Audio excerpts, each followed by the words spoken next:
Certainly they do not have the choice to come up with a fudge. So they need to come up with clear messages that are then actually implemented.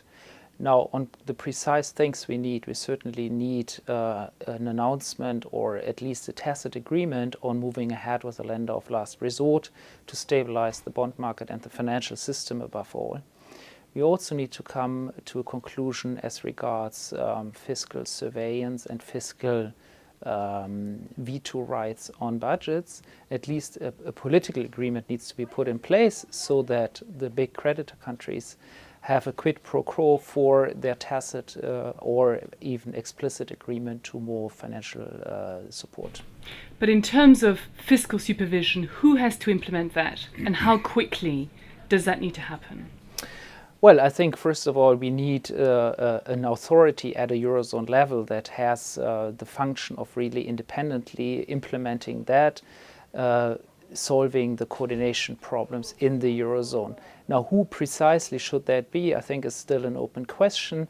We certainly at the moment have a system that has two institutions that could potentially fulfill that role. It's on the one hand the EFSF, ESM, or on the other hand the European Commission, which of course traditionally should be the institution doing this.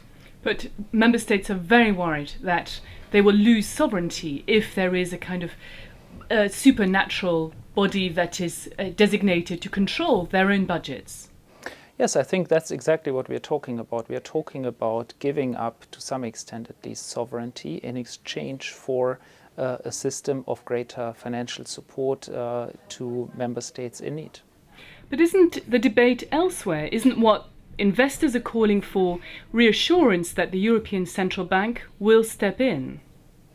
Well, the European Central Bank can step in, of course, but the European Central Bank is reluctant to do so if it does not know that the moral hazard issue is resolved. And the moral hazard issue is what we observed this summer, is basically once you provide support to a country, that country will do less reforms. And that's, of course, a very dangerous development, and that the European Central Bank wants to be sure that this doesn't repeat itself. And then do you think it could be swayed to step in to the extent that markets are demanding?